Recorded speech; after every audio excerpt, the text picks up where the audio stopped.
Hello students, कैसे हैं आप सब लोग। मैंने आप लोगों को 15 मोस्ट इंपॉर्टेंट क्वेश्चन दिए थे इंडियन इकोनॉमिक डेवलपमेंट में।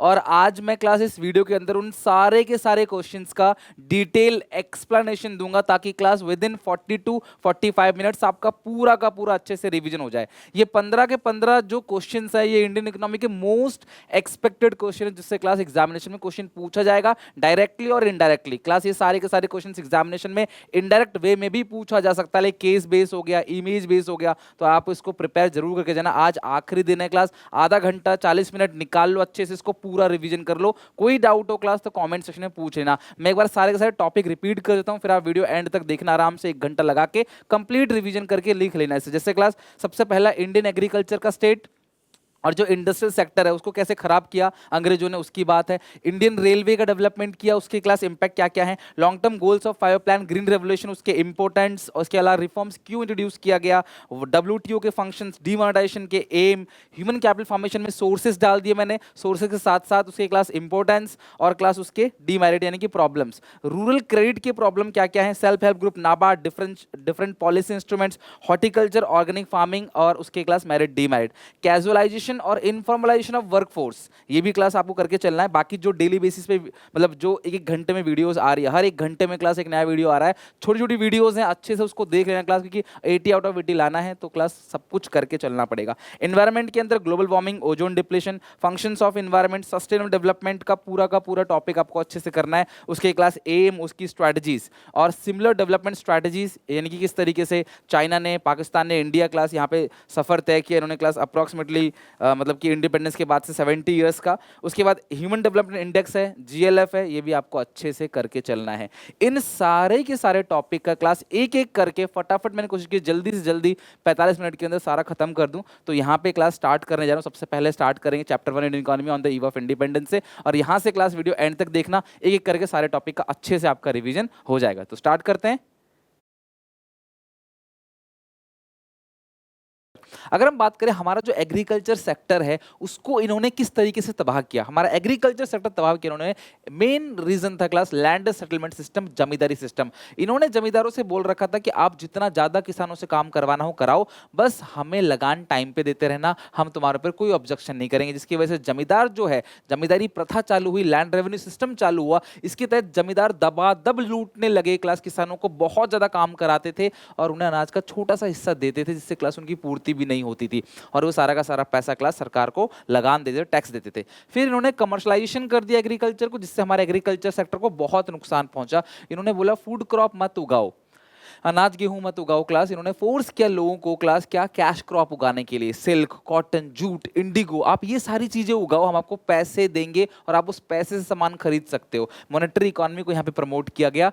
Lower level of productivity, in spite this अंग्रेजों ने क्लास कोई खास डेवलपमेंट नहीं किया एग्रीकल्चर में, जिसकी वजह से हमारे पास जमीन ज्यादा होते हुए भी आउटपुट जो हमारा निकल के आ रहा था बहुत कम निकल के आ रहा था। कीटनाशक अच्छे नहीं थे, इंसेक्टिसाइड, पेस्टिसाइड, फर्टिलाइजर हमारे पास नहीं था, मशीनरी नहीं थी, अच्छी बीज नहीं था, हम बारिश पे डिपेंड थे, जिसकी वजह से क्लास आउटपुट बहुत कम होता था। जमीन ज्यादा थी लेकिन जो उपज निकल के आती थी वो थोड़ी सी निकल के आती थी, और किसी ने भी क्लास इन्वेस्टमेंट करने की कोशिश नहीं करी एग्रीकल्चर सेक्टर को प्रमोट करने के लिए। यहाँ पे कोई इन्वेस्टमेंट नहीं किया गया। ये 4 रीजन थे एग्रीकल्चर को खराब करने के। अब बात करते हैं हमारा जो इंडस्ट्रियल सेक्टर था उसको इन्होंने किस तरीके से तबाह किया। सबसे पहले इन्होंने डिक्लाइन इन हैंडीक्राफ्ट इंडस्ट्री, इन्होंने हमारे हैंडीक्राफ्ट इंडस्ट्री को डिक्लाइन किया, एक टैक्स सिस्टम लगा के, एक डिस्क्रिमिनेटरी टैरिफ पॉलिसी कि इंडिया से कोई भी फिनिश गुड्स अगर बाहर जाएगा तो उस पर हैवी टैक्स लगेगा, ताकि लोग फिनिश गुड्स बाहर ना भेजें, और अगर भेजेंगे भी टैक्स इतना ज्यादा होगा बाहर के लोग खरीदेंगे नहीं, अपना आप इनका धंधा बंद हो जाएगा। और बाहर से कोई भी फिनिश गुड्स आएगा उस पर कोई टैक्स नहीं। मतलब यार ब्रिटेन से फिनिश गुड्स इंडिया में लेके आ रहे हो उस पर कोई टैक्स नहीं, और लेकिन अगर इंडिया से फिनिश गुड्स ब्रिटेन में लेके जा रहे हो उस पर हैवी टैक्स, सो दैट कि ब्रिटेन का माल इंडिया में बिके सस्ता और लोग खरीदें, और इंडिया का माल ब्रिटेन में ना बिके, कहीं भी ना बिके, सो दैट इंडिया के जो हैंडीक्राफ्ट इंडस्ट्रीज के ओनर थे वो सब बर्बाद हो गए क्लास। जिसकी वजह से क्लास धीरे धीरे वेस्टर्न कल्चर को इंडिया ने फॉलो किया। इंडिया को बाहर का सामान सस्ता पड़ रहा था इंडिया के लोगों को, जिसकी वजह से क्लास धीरे धीरे हमारी कंट्री में वेस्टर्न कल्चर आता गया, हमें वो चीज़ सस्ती मिलने लगी। जो मशीन मेड प्रोडक्ट थे उन्होंने टफ कॉम्पिटिशन दिया हैंडमेड प्रोडक्ट को, जिसकी वजह से क्लास बेरोजगारी होने लगी बहुत ज़्यादा, जिसकी वजह से हम लोग उन पर डिपेंड होने लगे कहीं ना कहीं। नेक्स्ट है क्लास, ये adverse effect of handicraft industry. इसका एडवर्स इफेक्ट क्या हुआ क्लास, कि हम लोग उन पर डिपेंड हो गए और हमारे यहाँ बेरोजगारी होने लगी। Limited role of public sector, सरकार कुछ खास ध्यान नहीं दे रही, सरकार रेलवे पे, कम्युनिकेशन पे, इन सब पे ध्यान दे रही थी, इंडस्ट्री पे सरकार ने कुछ खास ध्यान नहीं दिया। हमारे यहाँ कैपिटल गुड की इंडस्ट्री बहुत कम थी, मशीनरीज की इंडस्ट्री हमारे यहाँ बहुत कम थी, जिसकी वजह से क्लास हम खुद भी अपने कारखाने नहीं बना पा रहे थे। और कंट्रीब्यूशन जो है जीडीपी में, एग्रीकल्चर सेक्टर, इंडस्ट्रियल सेक्टर और सर्विस सेक्टर, तीनों का कंट्रीब्यूशन जीडीपी में होता है, लेकिन इंडस्ट्रियल सेक्टर कंट्रीब्यूशन जीडीपी में जो था वो बहुत ही कम था, क्योंकि कारखाने हमारे यहाँ ना के बराबर थे। इंफ्रास्ट्रक्चर, इन्होंने हमारी कंट्री में इंफ्रास्ट्रक्चर के नाम पे सिर्फ दो डेवलपमेंट किया। सबसे पहले रेलवे, दूसरा है क्लास कम्युनिकेशन। इन्होंने क्लास रेलवे बनाया क्लास, और इन्होंने क्या बनाया, कम्युनिकेशन के लिए पोस्ट और टेलीग्राफ। अगर मैं रेलवे की बात करूं तो जो रेलवे है 1850 में इंट्रोड्यूस हुआ, 1850 में इंट्रोड्यूस हुआ। पहली ट्रेन चली थी मुंबई से थाने, लगभग 57 मिनट में 33.8 किलोमीटर का डिस्टेंस तय किया। 16 अप्रैल 1853, 16 ऑफ अप्रैल 1853 में। ऑब्वियसली क्लास रेलवे के आने से बहुत फायदा हुआ, लॉन्ग टर्म जो डिस्टेंस थे दूर दूर के वो हमारे खत्म हो गए।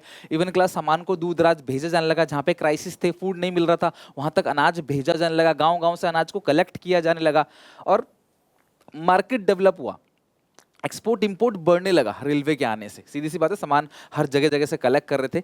और कमर्शलाइजेशन होने के बाद, जैसी कमर्शलाइजेशन हुआ, हर जगह से क्लास इनको अनाज कलेक्ट करना था, गांव गांव से सब लोग जो है कमर्शलाइज कर रहे थे, चीज़ों को बेचने के लिए बना रहे थे, तो उसके लिए इन्होंने रेलवे बनाया। उसमें हमारे देश का ही पैसा लगा, हमारा ही बजट क्लास बहुत बुरी तरह गिराया इन्होंने। कम्युनिकेशन की बात करें, पोस्ट और टेलीग्राफ, आम जनता के लिए पोस्ट, चिट्ठी और टेलीग्राफ। आजकल मोबाइल फोन पे वीडियो कॉल करते हो ना क्लास, स्ट्रीमिंग होती है, वो सब नहीं था पहले, चिट्ठी लिख के भेजते थे, 10-15 दिन में रिप्लाई आता था। नेक्स्ट है क्लास टेलीग्राफ। टेलीग्राफ एक ऐसा मीन जो वायरिंग के थ्रू इंफॉर्मेशन को भेजते थे, सो दैट जो गवर्नमेंट ऑफिशियल है वो किसी इंफॉर्मेशन कहीं भेजेंगे तो वो क्लास चिट्ठी लिख के नहीं भेज सकते, वायरिंग के थ्रू भेजते थे। तो दो डेवलपमेंट, ट्रांसपोर्ट और कम्युनिकेशन। अब बात करेंगे long term goals of 5 year plan. जो 5 ईयर प्लान था उसके कुछ लॉन्ग टर्म गोल्स थे, वो 4 थे। सबसे पहला है ग्रोथ। अगर किसी भी कंट्री की जीडीपी अगर ग्रोथ होगी तो इकोनॉमी ग्रोथ होगा और लोगों का भला भला होगा, लोगों की इनकम भी बढ़ेगी। अगर सरकार तरक्की करे, सरकार देश का भला करे, हर जगह क्लास ग्रोथ करे, चाहे वो किसी भी सेक्टर में हो, चाहे वो क्लास प्राइमरी सेक्टर हो, सेकेंडरी सेक्टर हो, टर्शियरी सेक्टर हो, अगर ग्रोथ होगा तो सीधी सी बात है लोगों का भला होगा, लोगों की इनकम जनरेट होगी। अगर हमारा देश ही तरक्की करेगा, सरकार हमारे लिए फैसिलिटी अच्छी रख देगी, तो हम भी वहाँ पे क्लास फायदा उठा सकते हैं। अगला है मॉडर्नाइजेशन। हर सेक्टर में, नॉट इन इंडस्ट्रियल और सर्विस सेक्टर, एग्रीकल्चर सेक्टर में मॉडर्नाइजेशन होना चाहिए। आजकल का जमाना मॉडर्न टेक्निक का जमाना है, लेजर ऑपरेशंस होते हैं, बिना चीरफाड़ के आजकल ऑपरेशन किए जाते हैं, लोग चांद तक जाने की बात करते हैं, लोग क्लास आज रोबोटिक सिस्टम देख रहे हैं, क्लास ड्राइवरलेस कार का जमाना है, ऑटोमेटेड मशीन का जमाना है, क्लास बहुत सारे ऐसे फीचर्स कंट्री में मॉडर्नाइज हो रहे हैं धीरे धीरे। बुलेट ट्रेन तक की बात चलती है, हाइपरलूप ट्रेन की बात चलती है, और यहाँ पे एक से दूसरी जगह तक बहुत कम समय में पहुंचा जा सकता है। बहुत सारी फैसिलिटीज, इनोवेटिव टेक्नोलॉजी आ रही हैं, तो एग्रीकल्चर में भी टेक्नोलॉजी लेके आना चाहिए, एग्रीकल्चर को मॉडर्नाइज करना चाहिए, ताकि कम जगह पे आउटपुट ज़्यादा उगाया जा सके। सेल्फ रिलायंस मतलब होता है आत्मनिर्भर, हम लोग किसी कंट्री पे डिपेंड ना हो, हमारा क्लास खुद का अपना सिस्टम हो, जहाँ पे हम सारी चीज़ें क्लास खुद बना सकें, हम लोग चीज़ों को इंपोर्ट ना करें, और खासकर अनाज का। और है क्लास इक्विटी। इक्विटी का मतलब क्या है, देश में हर तरह के लोग रहते हैं, बहुत गरीब बहुत अमीर भी, तो इनके बीच का जो फासला है उसे कम करना है। जो गरीब वर्ग है उनको सब्सिडी देना है, अमीरों से टैक्स कलेक्ट करना है, गरीबों को देना है, ताकि हर देश में हर कोई जिंदा रह सके, देश में क्लास हर कोई सर्वाइव कर सके। ये गोल है class long term goal 5 year plan. Green revolution यानी कि टेक्निकल रिफॉर्म्स, और इसमें क्लास ये लेके आए क्लास HYV सीड्स को। हाई यील्डिंग वैरायटी सीड 1966 में पॉपुलर हुआ, जब क्लास इंडिया का मतलब कि विवाद चल रहा था यूएस के साथ। यूएस के एक लॉ था, पब्लिक लॉ 480, उस लॉ के अकॉर्डिंग क्लास यूएस बहुत सारा अनाज इंडिया को बेचता था, लेकिन क्लास एक दिन यूएस ने मना कर दिया, जिसकी वजह से क्लास इंडिया में ग्रीन रेवोल्यूशन की शुरुआत हुई, हरित क्रांति। यूएस से इंसेक्टिसाइड, पेस्टिसाइड मंगवाए गए, और क्लास हमारी कंट्री में क्लास एक मॉडर्न एग्रीकल्चर की स्थापना, ट्यूबवेल लगाया गया, पानी की सुविधा खत्म, ट्रैक्टर लाया गया, जिसकी वजह से मशीनरी इंट्रोड्यूस की गई, और गांव-गांव जाकर ट्रेनिंग दिया गया सबको। HYV सीड्स इंट्रोड्यूस किए गए, हाई यील्डिंग वैरायटी सीड्स, जिसकी पैदावार फसल बहुत ज़्यादा था। केमिकल फर्टिलाइजर का यूज़ किया गया, इंसेक्टिसाइड, पेस्टिसाइड, कीड़े मकोड़े खा जाते थे पौधों को, फसल खराब कर देते थे, उनके लिए क्लास मतलब कि पेस्टिसाइड लाया गया, इंसेक्टिसाइड लाया गया। साइंटिफिक फार्म मैनेजमेंट किया गया, साइंटिफिक तरीके से मैं जो है फार्मिंग की जाने लगी, और क्लास मशीनरीज को इंट्रोड्यूस किया कल्टीवेशन में, जिसकी वजह से क्लास बहुत सारा फायदा हुआ। क्या क्या इफेक्ट हुआ ग्रीन रेवोल्यूशन के आने से? Attaining marketable surplus. Marketable surplus यानी कि इंसान इतना ज़्यादा अनाज उगाने लगा कि उसकी सेल्फ कंजप्शन पूरा होने के बाद उसे मार्केट में बेचने के लिए उसके पास अनाज बच गया। This is called marketable surplus, यानी सरप्लस बचा सो दैट हम उसको बेच सकें। बफर स्टॉक सरकार ने इकट्ठा करना स्टार्ट किया। सरकार जो फूड कॉर्पोरेशन ऑफ इंडिया है वो किसानों से अनाज खरीदती थी अच्छे दाम पे, उसको बफर मेंटेन करती थी सो दैट कहीं पर अगर फसल अच्छी नहीं हुई या किसी कहीं पे फ्लड आ गया, आंधी तूफान आ गया, कोई नेचुरल कैलामिटी होगी, सरकारी राशन बांटना हो, उसमें इसका यूज किया जाता था। जो गरीब लोग थे उनको फायदा होने लगा, क्यों? क्योंकि जैसे जैसे फसल बढ़ने लगी, सप्लाई बढ़ा, सप्लाई बढ़ने से प्राइस कम होता है, गरीब लोग उसको खरीद सकते हैं और प्रोडक्टिविटी ऑब्वियसली बढ़ेगी। क्लास मॉडर्न टेक्नोलॉजी का यूज करोगे तो आउटपुट जो है वो बढ़ेगा। बात करूं रिफॉर्म्स को लाने की जरूरत क्यों पड़ी, तो सबसे पहला रीजन है राइज इन प्राइस। महंगाई इतनी ज्यादा बढ़ रही थी क्लास, बहुत 17% लगभग महंगाई का रेट बढ़ गया था, इसकी वजह से गरीब लोग चीज़ों को अफोर्ड नहीं कर पा रहे थे। रिफॉर्म लाना बहुत जरूरी था।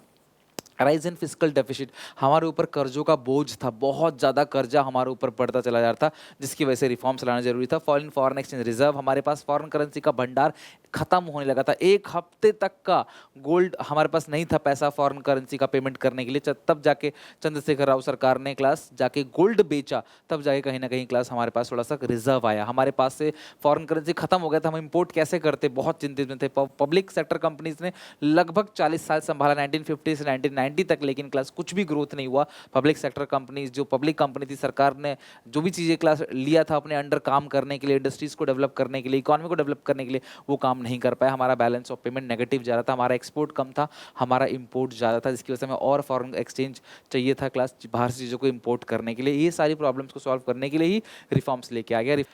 नेक्स्ट है वर्ल्ड ट्रेड ऑर्गेनाइजेशन, ध्यान रखना क्लास WTO के मेंबर है 164। WTO को पूरा नाम है GATT, general agreement of tariff and trade. WTO एक ऐसी इंटर गवर्नमेंटल ऑर्गेनाइजेशन है जहां पे बहुत सारी कंट्री मिलके एक रूल रेगुलेशन बनाती हैं क्लास कि हम सब जो है इस नियम कानून को साइन करेंगे, हम सब इस प्रोटोकॉल को फॉलो करेंगे। WTO ऑफिशियली कमेंस हुआ 1 जनवरी 1995। इसका पूरा नाम क्लास गैट है, इसका हेड ऑफिस जिनेवा स्विट्जरलैंड में है। और क्लास अभी 164 कंट्रीज हैं जो इनके रूल रेगुलेशन को फॉलो करते हैं। बेसिकली WTO क्या करता है, वर्ल्ड ट्रेड ऑर्गेनाइजेशन है, ट्रेड को फैसिलिटेट करता है। पूरे वर्ल्ड में कोई भी ट्रेड बैरियर नहीं होना चाहिए, व्यापार करने के लिए कोई क्लास रुकावट नहीं होनी चाहिए। कोई भी किसी भी कंट्री, आज मैं अमेरिका का, चाइना का, किसी भी कंट्री का कोई भी प्रोडक्ट खरीद सकता हूँ, WTO की वजह से है।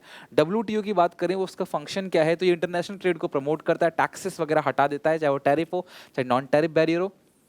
रूल रेगुलेशन बनाता है क्लास, ट्रेड पॉलिसी बनाता है, रिसोर्सेज का, वर्ल्ड के रिसोर्सेज का ऑप्टिमम यूटिलाइजेशन हो इसका ध्यान रखता है, एनवायरनमेंट को प्रोटेक्ट करना क्लास, फ्रेमवर्क बनाना, अगर कोई डिस्प्यूट हो जाता है, कोई दो देशों में विवाद हो जाता है, उसको सेटल करने का काम, और carry out the periodic review, हर एक पर्टिकुलर टाइम के बाद रिव्यू किया जाता है कि जो भी पॉलिसीज हैं मेंबर कंट्री ने, जितने भी कंट्रीज मेंबर हैं, इंडिया भी एक मेंबर है, उन्होंने जो पॉलिसी बनाई है वो करेक्ट है कि नहीं।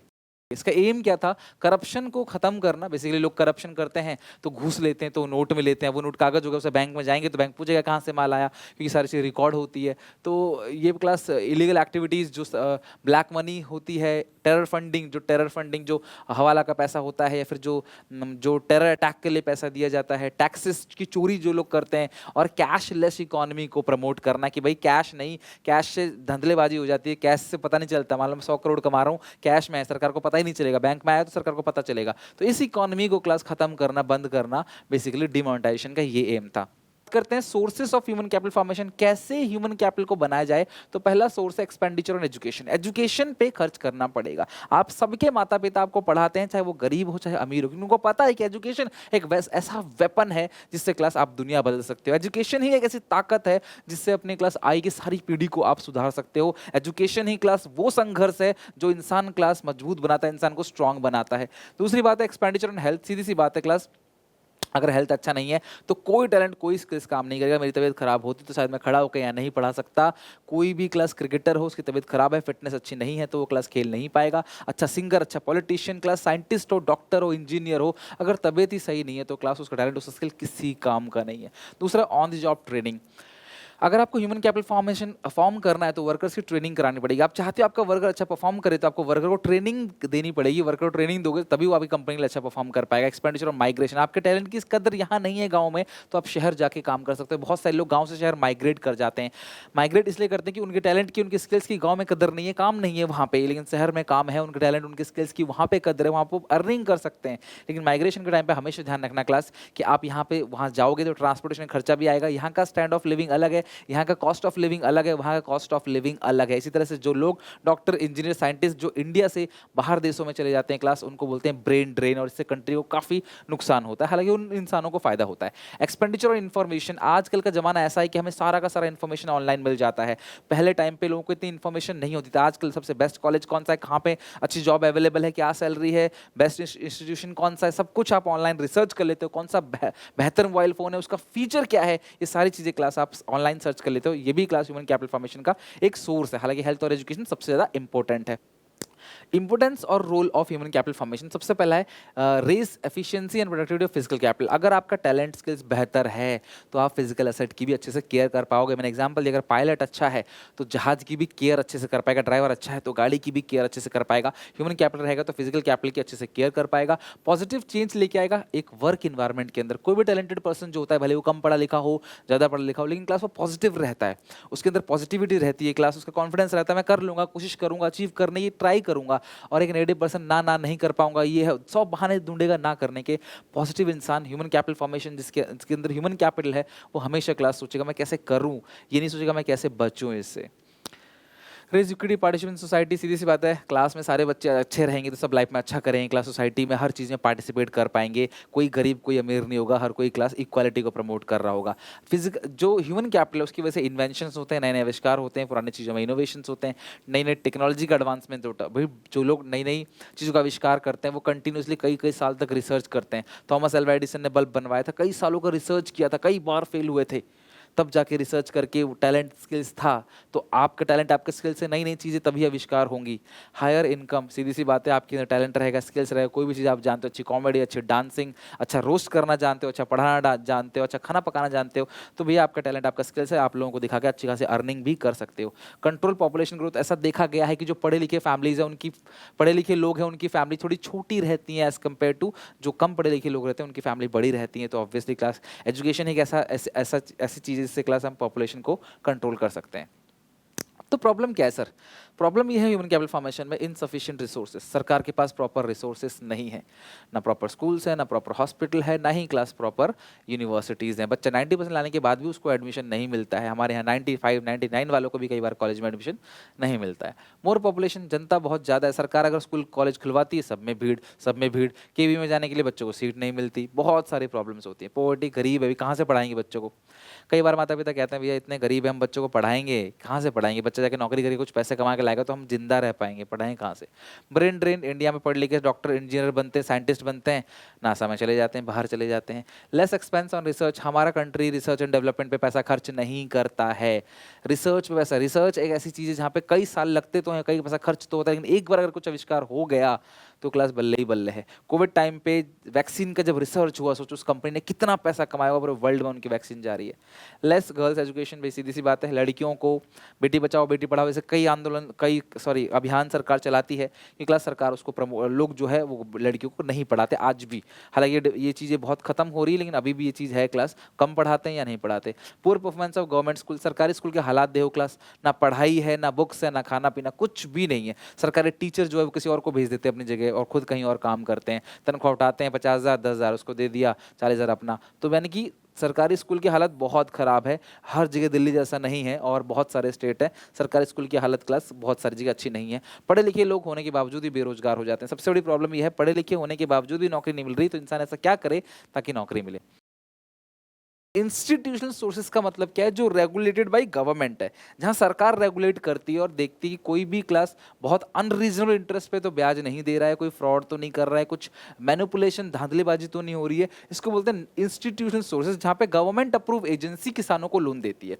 उसके अंदर सबसे पहला आता है कोऑपरेटिव क्रेडिट सोसाइटी। ये क्लास एक ऐसी सोसाइटी है, ग्रुप ऑफ पर्सन जो क्लास फंड कलेक्ट करते हैं क्लास और मेंबर लोगों को लोन देते हैं। नेक्स्ट है क्लास लैंड डेवलपमेंट बैंक, ऐसा बैंक जो बेसिकली लॉन्ग टर्म के लिए लोन देता है for the land development, permanent land को डेवलप करने के लिए, पुराना लोन उतारने के लिए, मशीनरीज खरीदने के लिए, ट्रैक्टर वगैरह खरीदने के लिए। कमर्शियल बैंक, आप सबको पता है जितने भी कमर्शियल बैंक्स हैं वो भी क्लास किसानों को लोन देते हैं, लेकिन जो कंडीशन अगर किसान वो पूरी करे तो लोग लोन देते हैं, तो यहाँ से भी क्लास वो लोन ले सकते हैं। और इन सारे ही केसेस में क्योंकि ये इंस्टीट्यूशनल है तो यहाँ पे पे क्लास कोई भी किसान के साथ फ्रॉडगिरी नहीं होगी, कोई अनरीजनल रेट ऑफ इंटरेस्ट भी नहीं होगा। ग्रामीण बैंक, रीजनल रूरल बैंक, जो बेसिकली जहाँ पे कमर्शियल बैंक नहीं होते, बिल्कुल ग्रामीण क्षेत्र में, वहाँ पे क्लास ये बैंक खोलते हैं क्लास, और ये भी किसानों को लोन देते हैं। द गवर्नमेंट, सरकार तकावी लोन देती है बहुत कम रेट ऑफ इंटरेस्ट पे। जब जहाँ फ्लड आ गया, आंधी तूफान आ गया मान लो, या उजड़ गया सबके सब वहाँ पे, तो वहाँ के लोगों के लिए सरकार भी लोन देती है, तकावी लोन 6% पे। NABARD, national bank for agriculture and rural development, भाई ये जो बैंक है ना क्लास नाबार्ड, ये क्या कहता है, एपेक्स बैंक है जो रूरल डेवलपमेंट का पूरा जिम्मा लेता है। सो नाबार्ड, इसे आरबीआई एपेक्स है ना, उसमें से ये कंट्रोलर है, और ये ध्यान रखता है कि क्लास की जो रूरल एरिया है वो डेवलप हो सके, उसके लिए क्लास क्रेडिट मुहैया किया जा सके। सेल्फ हेल्प ग्रुप, ध्यान रखना क्लास, ये एक लिंकेज प्रोग्राम है माइक्रो फाइनेंस के लिए। यहाँ पे बेसिकली महिलाएं सारी जुड़ती हैं, आमतौर पर महिला हर महीने कुछ कुछ पैसे इकट्ठा करती हैं, और पूल मनी से किसी एक इंसान को लोन दिया जाता है, और क्लास वो उससे जो इंटरेस्ट लिया जाता है वो सारे लोग आपस में बांट लेते हैं। ऐसे करके हर महीने एक एक इंसान की बारी आती है कमेटी सिस्टम की तरह, और उनको पैसा दिया जाता है क्लास, और इंटरेस्ट जो होता है सब लोग आपस में बांट लेते हैं। ये सेविंग्स की हैबिट को जोड़ता है, और बेसिकली लोन कंजप्शन पर्पस के लिए होता है। बात करें रूरल क्रेडिट सिस्टम में प्रॉब्लम क्या है, अगर गांव के लोगों को, किसानों को उधार मिल जाए तो क्योंकि उनके पास इतना सेविंग्स नहीं होता है, वो रोज कमाते हैं रोज खाते हैं। एक सीजन काम किया, फसल खत्म, खा लिया पैसे को, मतलब खर्च कर दिया, फिर काम किया, फिर खर्च कर दिया। तो इनके पास प्रॉब्लम है इनसफिशियंसी, कि इनको जितने लोन की जरूरत है, जितने लोगों को लोन की जरूरत है, उतने लोगों को लोन एक्चुअली मिल नहीं पाता। इन एडुकेट अमाउंट ऑफ सैंक्शन, किसी को लोन अगर मिल भी गया तो इन एडुकेट, पर्याप्त नहीं रहता है। जैसे मान लो मुझे 5 लाख का लोन चाहिए तो मुझे 1 लाख का ही लोन मिलता है, जिसकी वजह से क्लास में वो काम तो नहीं कर पाऊंगा ना जो 5 में करने वाला था 1 में। लैक ऑफ इंस्टीट्यूशनल सोर्सेस, अब मैंने आपको इंस्टीट्यूशनल सोर्सेस इतने सारे बता तो दिए, लेकिन ये बहुत कम है। ग्रामीण बैंक हर जगह नहीं मिलता है, कमर्शियल बैंक हर जगह नहीं मिलता है, लैंड डेवलपमेंट बैंक हर जगह नहीं मिलता है। जो पुअर फार्मर्स है ना, जो अमीर फार्मर्स हैं, मार्जिनल फार्मर्स हैं, उन पर तो ध्यान दे देती है बैंक, उनको लोन दे देती है कहने पर, लेकिन जो गरीब किसान है उनको लोन नहीं देती बैंक। डर रहता है कि भाई कल को लौटाए ना लौटाए। ग्रोइंग ओवरड्यू, अब जो भी क्लास किसान है उनके ऊपर इतना ज़्यादा ओवरड्यू हो रहा है ना बैंक का, वो लोन की पेमेंट नहीं करते, इंटरेस्ट की पेमेंट नहीं करते, इसकी वजह से बैंक ना एक बहुत डिफिकल्ट सिचुएशन में, यार इनको लोन देंगे तो कहीं भाग ना जाए, कहीं ये बाद में मना ना करें, कहीं सरकार से गुहार ना लगाएं कि हमारा लोन माफ़ कर दो और हमारा असेट एनपीए ना हो जाए, तो वो डरते हैं क्लास, इसलिए कई बार वो लोन नहीं देते। ये सारी प्रॉब्लम है क्लास रूरल क्रेडिट की। पॉलिसी इंस्ट्रूमेंट, इसके अंदर 3 चीज़ आती हैं। एमएसपी, मिनिमम सपोर्ट प्राइस, सीधी सीधी बात है, जो किसान अनाज लेके आता है, सरकार कहती है, फूड कॉर्पोरेशन ऑफ इंडिया कहती है कि हम तुम्हारा अनाज एक इस रेट पे खरीद लेंगे मिनिमम, जो कि इक्विलिब्रियम रेट से भी ज़्यादा होता है। इक्विलिब्रियम रेट वो रेट जहाँ पे डिमांड सप्लाई दोनों बराबर है, लेकिन ये उससे भी ज़्यादा रेट सेट करते हैं और इसको मिनिमम कर लेते हैं कि हम कम से कम इतना दाम तुम्हें देंगे तुम्हारे अनाज के, तुम हमें बेच दो। तो बाहर डीलर अगर उससे ज़्यादा दाम देता है तो आप बेचो, अदरवाइज मत बेचो। तो इससे किसानों को सिक्योरिटी मिल गई, चलो कम से कम सरकार तो हमें इतना दे ही रही है, बाहर मुझे इससे ज़्यादा ही मिलेगा, इससे कम नहीं मिलेगा। This is called minimum support price. सरकार जो फूड कॉर्पोरेशन ऑफ इंडिया है, इनसे सारा अनाज खरीदती है, उसका क्या करती है, बफर मेंटेन करती है, इमरजेंसी के काम आएगा, राशन बांटा जाएगा, पीडीएस सिस्टम, जो बिलो पॉवर्टी लाइन है, बीपीएल कार्ड होल्डर होते हैं उनको राशन दिया जाएगा क्लास, और जहाँ पे सुनामी आ गई, बाढ़ आ गया, उस एरिया में क्लास ये राशन जाके बांटते हैं, जहाँ ज़रूरत है, जहाँ फसल अच्छी नहीं हुई वहाँ पे क्लास ये करते हैं, इस राशन को बांटते हैं। Diversification of agriculture, crop rotation, सीधी सी बात है क्लास, अगर सब लोग खेतीबाड़ी करेंगे तो क्या पता कभी फसल अच्छी नहीं हुई तो सब लोग क्या करेंगे, बर्बाद हो जाएंगे। तो कुछ ना कुछ डाइवर्सिफिकेशन करना पड़ेगा, कुछ नॉन फार्म एक्टिविटीज़ भी करनी पड़ेगी, क्रॉप को रोटेट करना पड़ेगा, कुछ हॉर्टिकल्चर करना पड़ेगा। आपने देखा होगा गाँव में लोग कुछ ना कुछ गाय भैंस बकरी पालते हैं, मुर्गी पालते हैं, मछली पालते हैं। गांव में आपने देखा होगा कि लोग अपने बागान में कुछ कुछ उगाते हैं, कुछ सब्जियां उगा लेते हैं क्लास। तो ये सारी चीज़ें क्लास है diversification of agriculture activity.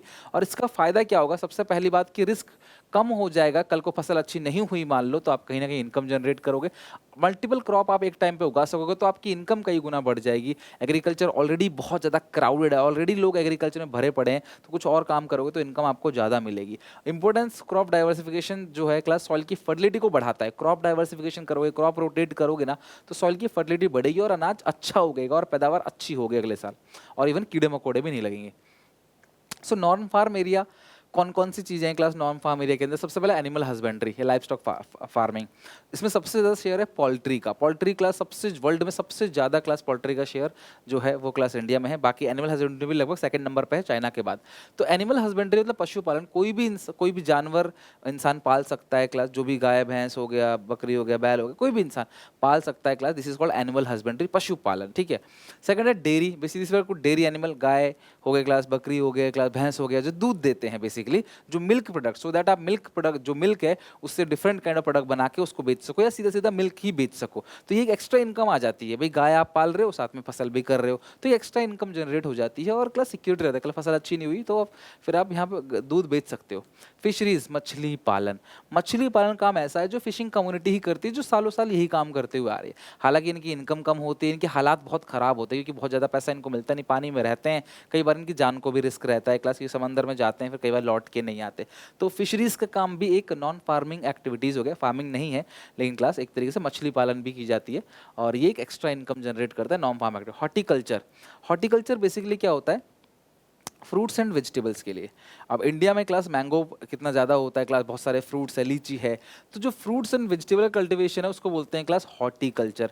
Fruits और वेजिटेबल्स, दैट रखना, फ्रूट्स और vegetables. Information technology class IT sector, data collect करना, कहाँ पे कितनी फसल हो रही है, कहाँ फूड इनसिक्योरिटी होगी, ये पहले से जज कर लेते हैं सो दैट कि कभी इमरजेंसी आई तो वहाँ पे सप्लाई कर सके, पता कर सके। This is called information technology. ये class non farm area of employment है, लोग यहाँ भी काम करते हैं और एक एक्स्ट्रा इनकम को जनरेट करते हैं।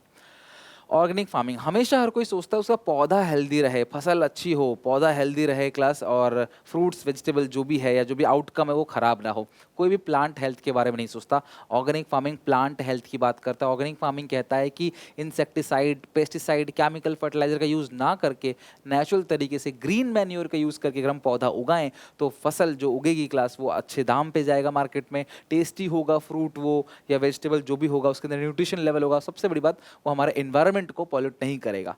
तो इसी को बोलते हैं क्लास ऑर्गेनिक फार्मिंग, यानी ऑर्गेनिक तरीके से ये देखो क्लास इस तरीके से खाद बनाया जाता है नेचुरल तरीके से, सो दैट क्लास की हमारी मिट्टी की हालत अच्छी रहे। क्रॉप अगर मिट्टी खराब हो गई तो फिर देखो पौधा कैसे उगेगा। तो अब सॉइल हेल्थ के बारे में सोचें, इन्वायरमेंट को पॉल्यूट नहीं करेंगे नेचुरल तरीके से। इसमें टाइम लगता है, काफ़ी डीमेरिट भी, ऐसे क्लास सामान बहुत महंगा होता है, लोग नहीं खरीदते मार्केट में, इसलिए लोग अवेयर नहीं होते, लोग काम नहीं करते। सो ऑर्गेनिक फार्मिंग में क्या होता है क्लास, नेचुरल तरीके से crop rotation, green manure, compost and biological pest control का यूज़ करके ये लोग क्या करते हैं, फसल उगाते हैं जिसमें सॉइल की हेल्थ बनी रहती है। ऑर्गेनिक फार्मिंग के बेनिफिट सबसे पहला क्या है class, natural environment to enhance the productivity, productivity बढ़ेगा एग्रीकल्चर में नेचुरल तरीके से। और जो ऑर्गेनिक फार्मिंग है वो पेस्टिसाइड फ्री है तो कोई साइड इफेक्ट नहीं होगा क्लास, इन्वायरमेंट भी क्लास अच्छे से इसमें हेल्दी रहेगा। Crop diversity, organic farming crop को डाइवर्सिफाई कर सकते हैं, अलग अलग क्रॉप उगा सकते हैं। इंप्रूव सॉइल की फर्टिलिटी बढ़ती है इससे। Organic farming improve the health of people, लोगों की हेल्थ भी अच्छी होती है, पूरा न्यूट्रिशन मिलता है इसके अंदर, इकोसिस्टम भी अच्छा रहता है क्योंकि कोई जीव जंतु मरते नहीं इसमें। Using fertilizer and pesticide, ground water is polluted, अगर हम फर्टिलाइजर पेस्टिसाइड छिड़केंगे तो मिट्टी भी खराब होती है, हवा भी खराब होती है, ग्राउंड वाटर भी खराब होता है, वाटर पॉल्यूशन भी होता है, हमने पढ़ा था। लेकिन with organic farming class, organic farming में ऐसा कुछ नहीं होता, वाटर एयर पॉल्यूशन नहीं करता है, बिकॉज खेती बाड़ी जो हो रही है वो नेचुरल तरीके से हो रही है। ये क्लास सारे के सारे बेनिफिट है ऑर्गेनिक फार्मिंग के। तो प्रॉब्लम क्या है क्लास ऑर्गेनिक फार्मिंग में, सबसे पहले लैक ऑफ अवेयरनेस, लोगों को इतनी अवेयरनेस नहीं है, लोग ना ही ऑर्गेनिक फार्मिंग करते हैं ना ही उसका प्रोडक्ट खरीदते हैं, लोग उसी तरीके से चलते आ रहे हैं जैसा अभी तक चल रहा है। लैक ऑफ इंफ्रास्ट्रक्चर, भाई ऑर्गेनिक फार्मिंग को अगर आप चाहते हो अच्छा हो, इन्वायरमेंट प्रोटेक्ट रहे, पॉल्यूशन ना हो, अच्छा खाना मिले लोगों को, तो भैया सरकार को कुछ इंफ्रास्ट्रक्चर फैसिलिटी इंप्रूव करना पड़ेगा, सरकार को सपोर्ट भी करना पड़ेगा, फाइनेंशियल हेल्प देनी पड़ेगी। ऑर्गेनिक फार्मिंग करने के लिए इनपुट का कॉस्ट बहुत ज़्यादा है। अब सोचो क्लास, आप नेचुरल तरीके से कोई चीज़ें बना रहे हो तो बहुत टाइम लगता है और कॉस्ट भी बहुत इंगेज होता है। आउटपुट उतना ज़्यादा नहीं मिलता है क्लास, क्योंकि वो छिड़काव करते हैं, केमिकल डालते हैं, तो आउटपुट बहुत ज़्यादा मिल जाता है। ऑर्गेनिक फार्मिंग में आउटपुट उतना नहीं होता है। शॉर्टर फूड लाइफ बहुत कम होती है, क्योंकि ऑर्गेनिक फार्मिंग नेचुरल तरीके से फ्रूट वेजिटेबल बनते हैं ना, उसके ऊपर वैक्स नहीं लगाई जाती, तो लाइफ थोड़ी कम होती है। आप देखो दवाइयाँ वगैरह जो सेब आते हैं ना, उसके ऊपर एक प्लास्टिक की वैक्स लगती है, चमकता है एकदम लाल लाल, आपको लगेगा ये प्लास्टिक का है होता असली है, लेकिन वैक्स लगाई जाती है सो दैट वो लंबे समय तक प्रोटेक्टेड रहे, खराब ना हो। ऑर्गेनिक फार्मिंग में नेचुरल तरीके से होता है तो ऐसा कुछ होता नहीं, तो उसकी लाइफ थोड़ी स्मॉल रहती है। ये सारी प्रॉब्लम है ऑर्गेनिक फार्मिंग के अंदर।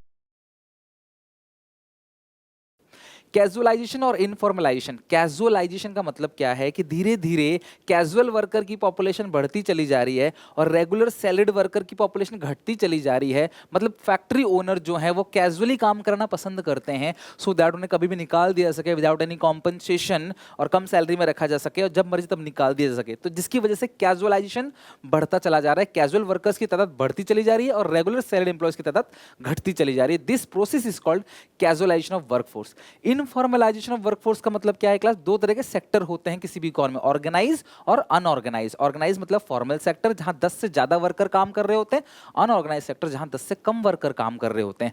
तो जब ऑर्गेनाइज सेक्टर में लोगों की तादाद कम होने लगे और अनऑर्गेनाइज सेक्टर में लोगों की तादाद बढ़ने लगे, this is called informalisation of workforce. यानी कि जब धीरे धीरे फॉर्मल सेक्टर से लोग इनफॉर्मल सेक्टर की तरफ मूव करने लगे, क्योंकि फॉर्मल सेक्टर में जॉब नहीं मिल रहा है, तो छोटी दुकान जहां 10 से कम लोग काम करते हैं वहां पे जब लोगों की तादाद बढ़ती चली जाती है, this is called informalisation of workforce. Environment के बहुत सारे फंक्शंस है जो कि बहुत important examination point of view से।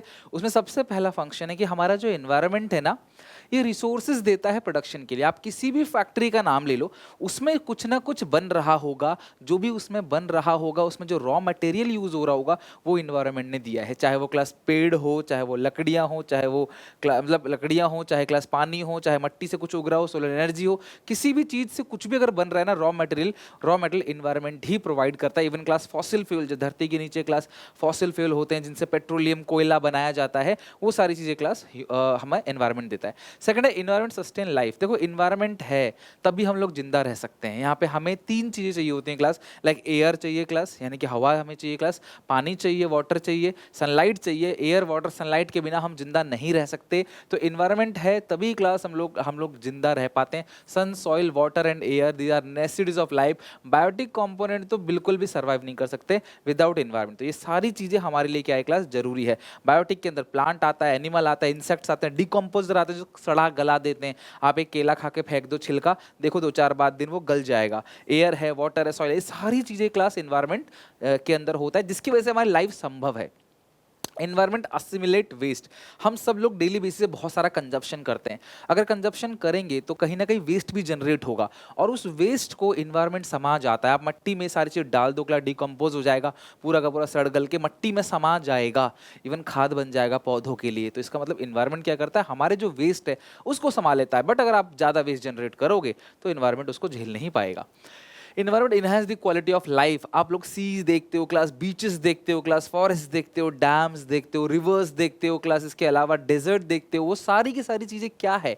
क्वालिटी ऑफ लाइफ को इन्हेंस करता है। इंसान ब्यूटी ऑफ नेचर को इंजॉय करता है। तो ये भी हमारे इन्वायरमेंट ने हमें दिया। अगर हम अपने इन्वायरमेंट को बिगाड़ेंगे तो ग्लेशियर्स पिघल जाएंगे और क्लास यहाँ पे ना पेड़ बचेंगे ना जंगल बचेगा। नेक्स्ट है क्लास अब्जॉर्प्शन कैपेसिटी। किसे कहते हैं? ध्यान से अच्छे से समझना, अब्जॉर्प्शन कैपेसिटी किसे कहते हैं?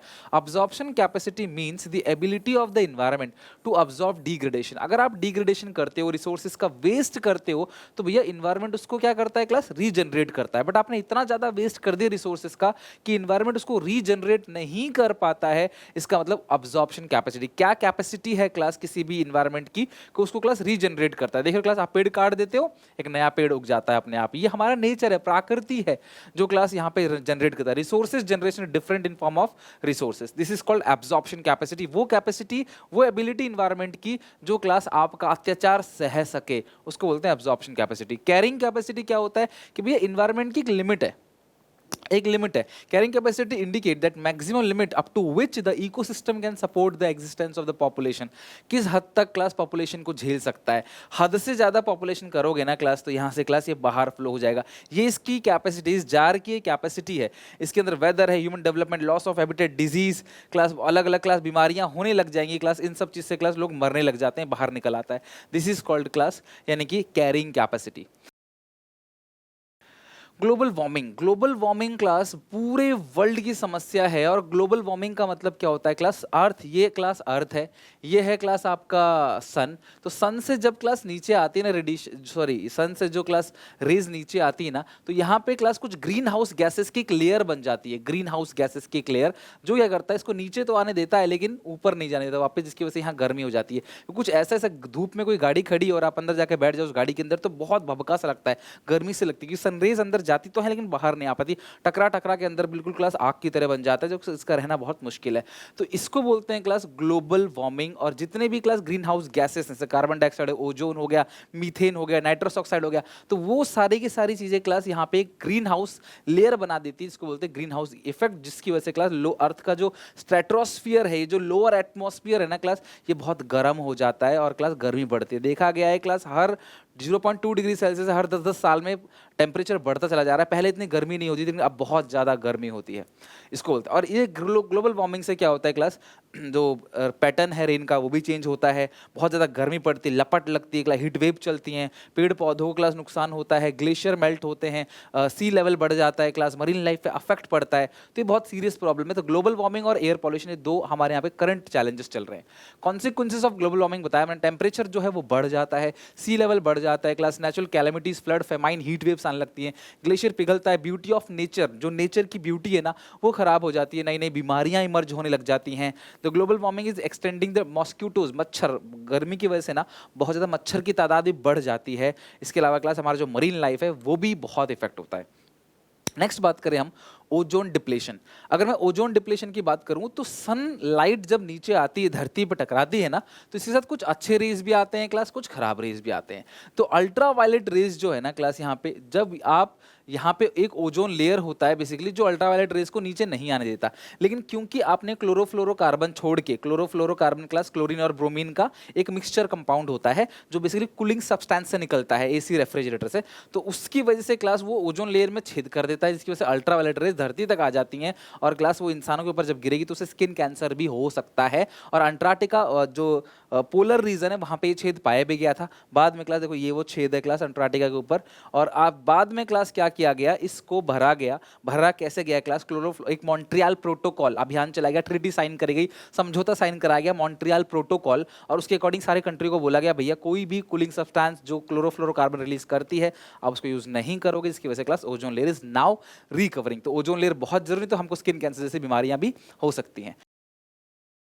सस्टेनेबल डेवलपमेंट एक ऐसा टॉपिक जो बहुत इंपॉर्टेंट है। सस्टेनेबल डेवलपमेंट मतलब ऐसा डेवलपमेंट जो हम लोग को, जो फ्यूचर जनरेशन है उसको कोई नुकसान ना पहुंचाए। हम सब तरक्की करना चाहते हैं, लेकिन रिसोर्सेज को इतना वेस्ट मत करो कि आगे आने वाली जनरेशन वो चीज़ देख ही ना पाए। पेट्रोलियम हमने खराब कर दिया, आज से 50 साल 100 साल बाद कोई नहीं जानेगा पेट्रोलियम जैसी चीज़ क्या होती है। इलेक्ट्रिक व्हीकल आ जाएंगे। इसी तरह से हमने पानी खराब कर दिया, हर कोई बिस्लरी का पानी पीता है, आज नलके से पानी निकाल के, कुएं से पानी निकाल के पीने वाला सिस्टम खत्म। ग्राउंड लेवल पे वाटर हमने इतना खराब कर दिया है। इसी तरीके से एक दिन हवा खराब हो जाएगी और शुद्ध हवा बच्चों को नहीं मिलेगी। आज से 100 साल बाद बच्चा पैदा होगा तो मास्क लगाएगा, जिंदगी भर मास्क लगाएगा, या फिर खुद को ऑक्सीजन सिलेंडर टांग के जाएगा, क्योंकि क्लास हम इतना ज़्यादा पॉल्यूशन कर देंगे। आज हमें लगता है कैसे हो सकता है, आज से 50 साल पहले कोई कहता पानी अगर खरीद के पीना पड़ेगा हर एक बंदे को, तो लोग मानते नहीं थे, लेकिन आज हर एक बंदा पानी खरीद के ही पीता है। तो कहने का मतलब क्या है, सस्टेनेबल डेवलपमेंट मतलब आप डेवलपमेंट करो, लेकिन ये देखो कि भैया फ्यूचर जनरेशन के साथ कोई चैलेंज मत करो, हर चीज़ बचा के रखो, सो दैट फ्यूचर जनरेशन के ऊपर कोई बात ना आए, उन लोग वो भी सब कुछ देख सके। Sustainable and equitable use of resources को अच्छे से यूज करो, सो दैट क्लास प्रेजेंट और फ्यूचर जनरेशन दोनों इसका लाभ उठा सके। डैमेज मत करो एनवायरनमेंट को। Also prevent damage of our life support system. अगर आपने एनवायरनमेंट को डैमेज किया तो हमारा लाइफ सपोर्ट सिस्टम भी डैमेज हो जाएगा। Conserve and nurture the biodiversity and other resources. तो भैया हर एक जीव जंतु को आपने प्रोटेक्ट करना है, तभी लाइफ सिस्टम बनेगा। इकोसिस्टम तभी बनता है, अगर कोई भी एक जानवर बीच में गायब हो गया तो इकोसिस्टम नहीं बनेगा। इसको मेंटेन करने के लिए चीता, मोदी जी ने क्लास लगभग 4 चीता या आई डोंट थिंक कितने चीता मंगवाए थे, अभी हाल फिलहाल अपने बर्थडे पे छोड़ा था जंगलों में, सो दैट कि हमारा लाइफ सपोर्ट सिस्टम बना रहे। स्ट्रेटजीज क्या है, सबसे पहले स्ट्रेटजी क्या है, non conventional sources of energy use करो। कन्वेंशनल सोर्सेस कौन से होते हैं, पुराने, पेट्रोलियम हो गया, लकड़ी जला रहे हो, कन्वेंशनल सोर्सेस कोयला जला रहे हो। Non conventional sources sunlight, wind energy, tidal energy, ये सब क्या है class, non conventional sources of energy का यूज करो। सोलर पैनल लगवाओ घर पे समझ रहे हो बात को, ये सब क्लास नॉन कन्वेंशनल है। क्लीनर फ्यूल यूज करो, सीएनजी, एलपीजी, गोबर गैस, इनका यूज करो। ऑर्गेनिक फार्मिंग पे शिफ्ट करो क्लास। मिनी हाइडल प्लांट लगाओ, पहाड़ी एरिया में पानी गिर रहा होता है क्लास, ऊपर से बहुत सारे झरने झील मिलते हैं देखने के लिए आपको, तो जब झील मिलता है वहाँ पे झरने मिलते हैं, वहाँ पे क्लास टरबाइन लगा के उनके पानी के प्रेशर से आप टरबाइन घुमा के बिजली बना सकते हो। हाइडल प्लांट बोलते हैं, mini hydel plant. Wind power, बड़े बड़े पंखे लगाते हैं क्लास, सो दैट कि बड़े बड़े पंखे घूमे और क्लास टरबाइन को उसके थ्रू घुमा के बिजली बनाई जाए और कोयला ना जलाना पड़े बिजली बनाने के लिए। ट्रेडिशन, नॉलेज एंड प्रैक्टिसेस, पुराने जो लोग नॉलेज रखते थे, अपनी नेचुरल तरीके से काम करते थे, ट्रेडिशनल नॉलेज, उसका यूज़ करें। हर जगह केमिकल का यूज़ ना करें, चाहे ब्यूटी प्रोडक्ट्स हो, चाहे क्लास हेल्थ चीज़ हो। आप अपने दादा परदादा को देखना, बीमार पड़ते हैं तो नेचुरल तरीके से ठीक होने की कोशिश करते हैं, और हम लोग सीधे दवाई खरीदते हैं। Awareness to conserve natural resources, लोगों को अवेयर करो कि भाई नेचुरल रिसोर्सेज जो है वो कहीं ना कहीं क्लास हमारे लिए बहुत ज़रूरी है। इतनी सारी गाड़ियाँ, इतने लोग आते हैं क्लास, एक बस में इतने लोग आ सकते हैं, तो आप बहुत ज़्यादा अगर गाड़ियाँ चलाओगे क्लास, यानी कि आप कहीं ना कहीं जो पब्लिक ट्रांसपोर्टेशन सिस्टम है उस पर भरोसा करो। सरकार को भी हमारा पब्लिक ट्रांसपोर्टेशन सिस्टम अच्छा बनाना चाहिए, सो दैट लोग पब्लिक ट्रांसपोर्टेशन सिस्टम के यूज कर, हर कोई अपनी गाड़ी लेके निकलेगा तो कितना तेल जलेगा और कितना पोल्यूशन होगा, कितना कार्बन एमिट होगा, पैसा भी ज़्यादा लगेगा क्लास, और जाम भी होगा, और इवन क्लास हमारा इन्वायरमेंट डैमेज होगा। तो पब्लिक ट्रांसपोर्टेशन सिस्टम का भी यूज़ करना चाहिए। तो सरकार को हमारा सिस्टम अच्छा बनाना चाहिए, सो दैट हम लोग इजीली टाइम पे बस आए जाए तो हम लोग यूज़ भी करें, उसको सड़क भी अच्छी होनी चाहिए। ये सारी चीज़ें अगर हम करेंगे तो सस्टेनेबल डेवलपमेंट एम हमारा तैयार होगा। 2030 तक हमें सस्टेनेबल डेवलपमेंट के जो गोल्स बनाए गए हैं 20, उनको क्लास हमें अचीव करना है। 2030 तक हमें उसको अचीव करना है। ऑल द सस्टेनेबल डेवलपमेंट, जिसमें जीरो हंगर है, नो पॉवर्टी है क्लास, सबको एजुकेशन मिलेगा, इनइक्वालिटी नहीं रहेगी, ये सारी की सारी चीज़ें, क्राइम कम हो जाएगा, ये सब क्लास सस्टेनेबल डेवलपमेंट गोल है जिसका सिग्नेचर न्यूयॉर्क में इंडिया ने भी किया है। और 2030 तक ये सारे गोल अचीव होंगे अगर हम इन चीज़ों को फॉलो करते हैं। इन चाइना के जो मेन पॉइंट्स है जो आपको याद रखने हैं क्लास, सबसे पहला है ग्रेट लीप फॉरवर्ड। 1949 में जब माओ जेडोंग सरकार में आए जीत के, तो इन्होंने क्लास एक लंबी छलांग लगाने के बारे में सोचा, this is called great leap forward. इन्होंने 15 साल के अंदर हम सबको पिछाड़ के आगे निकल जाएंगे। 1958 डेट याद रखना क्लास, ये डेट बहुत इंपॉर्टेंट है। इन्होंने बोला चाइना की इकोनॉमी को मॉडर्नाइज कर देंगे। इन्होंने बोला कि जितने भी क्लास एग्रीकल्चर लोग कर रहे हैं उनको बोला कि मॉडर्न टेक्नोलॉजी से एग्रीकल्चर करो, एग्रीकल्चर को पुश किया कि फसल करो, ज़्यादा खेती जो है वो करो, और साथ में लोगों को बोला कि भैया आप अपने बैकयार्ड में स्टील प्रोडक्शन करो, कारखाने लगाओ स्टील्स के, छोटा छोटा क्लास भट्टी लगाओ जहां पे स्टील बनाई जा सके। रैपिड प्रोसेस ऑफ इंडस्ट्रियलाइजेशन, यानी इंडस्ट्रियलाइजेशन को रैपिड तरीके से बढ़ाने की इन्होंने क्लास बात करी। लेकिन क्लास यहाँ पे ये फेल हो गए, क्योंकि क्लास यहाँ पे इनकी वजह से लगभग 30 से 55, लगभग मान लो आप ऑन एन एवरेज 4 करोड़ लोगों की जान चलेगी। कि इन्होंने क्लास 1947 में एक पेस्ट कंट्रोल एक्ट चलाया था, जिसके अकॉर्डिंग इन्होंने क्लास मक्खी, मच्छर, चूहे और चिड़िया, बुरैया, स्पैरो, उनको खत्म कर दो बुरी तरीके से, क्योंकि फसल को बर्बाद कर देते हैं। चिड़ियाओं को इतना मारा कि चिड़ियाओं की संख्या गायब हो गई क्लास, और टिड्डी जो क्लास जिनको बोलते हैं ग्रास ऊपर, उनकी तादाद इतनी बढ़ गई कि एक साथ फसल को आके चर के चले जाते थे, लोगों को खाने को नहीं मिलता था, भूखे पेट रह रह के मर जाते थे लोग। लगभग 4 करोड़, ये बहुत बड़ा फिगर है क्लास। यूपी की आबादी लगभग 20-21 करोड़ है, और 4 करोड़ लोग अकेले चाइना के अंदर क्लास मर जाते हैं due to this famine, right. बहुत बड़ा फेमाइन है जो क्लास हिस्ट्री में हमेशा यादगार रहता है। बट कभी चाइना में बात इसकी नहीं होती, क्योंकि चाइना में इतना फ्रीडम है ही नहीं। तो उन्होंने बोला क्लास इंडस्ट्रीज को डेवलप करेंगे, लोगों को इंकरेज किया। रूरल एरिया में कम्यून बना दिए। कम्यून का मतलब क्या है, सारी जमीन इकट्ठा करके आपको दे दी है, आप सारे मिलके खेतीबाड़ी करो, कलेक्टिवाइजेशन, मिलके खेतीबाड़ी करो। 26,000 कम्यून कवर हुए, जिसने क्लास पूरा का पूरा फार्म पॉपुलेशन कवर कर लिया। जीएलएफ कैंपेन ने क्लास बहुत सारी प्रॉब्लम झेली, जैसे due to class exhaustion, starvation, torture, force labour और सुसाइड आउट ऑफ डिप्रेशन, खाने को नहीं मिलता था लोग। सेकंड है great political cultural revolution. Cultural revolution में माओ जेडोंग ने एक बुक पब्लिश करी, इसका नाम था रेड बुक। इस बुक में इन्होंने अपनी आइडियोलॉजी लिखी और लोगों को बोला कि भाई जो है यही सच है। लोग आंख बंद करके इन पे बिलीव करते थे क्लास, और मारने पीटने पे आ जाता अगर कोई इस बुक को नहीं मानता तो। मतलब ये अंधभक्त की तरह थे कि भैया जितनी भी चीजें इसके अंदर लिखी हैं दैट्स रियली ट्रू, और यही है, यही माओ जेडोंग सही है। आप हमारे कल्चर के साथ खिलवाड़ करो। अपोजिशन को बुरी तरीके से लोग धोते थे, कॉलेज यूनिवर्सिटी में जाकर हड़ताल करते थे, और क्लास टीचरों को मारा पीटा करते थे कि भाई जो माओ जेडोंग ने कहा वो सही है। ये रिवॉल्यूशन था क्लास, कल्चरल रेवोल्यूशन। तीसरा है रिफॉर्म्स। चाइना ने 1978 में रिफॉर्म्स को इंट्रोड्यूस किया। 1978 में माओ जेडोंग जा चुके थे, उनकी डेथ हो चुकी थी। चाइना ने रिफॉर्म्स इंट्रोड्यूस किया। रिफॉर्म्स के अंदर इन्होंने क्या किया, शुरू में इस रिफॉर्म्स को एग्रीकल्चर, फॉरेन ट्रेड और इन्वेस्टमेंट में लगाया। बाद में क्लास इसमें जो कम्यून लैंड थे उसको छोटे छोटे प्लॉट बांट के इंडिविजुअल लोगों को प्लॉट दे दिया और बोला आप खेती-बाड़ी करो, बट ओनरशिप स्टिल उन्होंने अपने हाथ में रखी। लेटर फेज में इन्होंने क्लास इंडस्ट्रियल सेक्टर में रिफॉर्म्स किया, पहले एग्रीकल्चर और फॉरेन ट्रेड में, दूसरा क्लास इंडस्ट्रियल सेक्टर में। प्राइवेट सेक्टर को कंपटीशन के लिए ओपन कर दिया गया क्लास, सरकारी कंपनियों ने कंपटीशन देना चालू किया, प्राइवेट कंपनीज को लाइसेंस उनको दिया जाने लगा। फोर्थ है क्लास डुअल प्राइसिंग सिस्टम। इन्होंने 2 प्राइस सेट किया। कुछ कीमत जो कि जरूरी है, नेसेसिटीज ऑफ लाइफ है, उनकी कीमत सरकार सेट करेगी, जैसे हमारी कंट्री में होता है एमएसपी। कुछ कीमत क्लास, कुछ सामान ऐसा होता है जिनकी कीमत क्लास प्राइवेट फर्म खुद डिसाइड करेंगे। This is called dual pricing system. Special economic zone, export oriented units को बनाया गया, जहां पे क्लास एक्सपोर्ट इंपोर्ट पॉसिबल हो पाएगा, जहां फैक्ट्री आएंगी, फॉरेनर आएंगे, अपने कारखाने खोलेंगे और एक्सपोर्ट इंपोर्ट करेंगे। This is called SCZ. किसी भी एक कंट्री में सब कुछ अच्छा चल रहा है कि नहीं, उनके living standard, long and healthy life, knowledge, ये सारी चीजें अच्छी चल रही हैं कि नहीं चल रही, उसको जानने के लिए क्लास एक टर्म दिया गया that is called HDI, human development index. किसी भी कंट्री में अगर इसकी रैंकिंग क्लास होती है 1 2 3 4, जिसकी रैंकिंग कम है वो सबसे अच्छा, जिसकी रैंकिंग बड़ी है वो क्लास खराब कंट्री है। इसकी नंबरिंग दी जाती है 0 to 1, जिसका 0 है वो कंट्री अच्छी नहीं है, जिसका 1 है वो कंट्री अच्छी है। हालांकि 1 तो किसी को मिलता नहीं, but human development index basically इन सब पॉइंट्स पे डिपेंड करता है। सबसे पहला ह्यूमन डेवलपमेंट डेवलपमेंट इंडेक्स की वैल्यू, इंडिया का 0.645, चाइना का 0.761, पाकिस्तान का 0.557। रैंक की बात करें, इंडिया का रैंक 130 है लगभग 200 कंट्रीज में, 180-90 कंट्रीज में। चाइना का 87 है, चाइना का रैंक फिर भी अच्छी है, पाकिस्तान का और ख़राब है। लाइफ एक्सपेक्टेंसी एट बर्थ कितने साल जिंदा रहता है उन्होंने एवरेज, इंडिया में 69.7 और चाइना में 76.9 और पाकिस्तान में 67.3। Mean year of schooling on an average कितने साल आप स्कूल जाते हो, तो 15 साल से ऊपर के तो 6.5 ईयर्स, 8.1 और ये 5.2। तो यहाँ भी चाइना अच्छा परफॉर्म कर रहा है। जो जीएनपी है वो 6681 है पर पर्सन और ये 16057 जो कि बहुत ज़्यादा है चाइना का जीएनपी पर जो ग्रॉस नेशनल प्रोडक्ट है पर पर्सन का।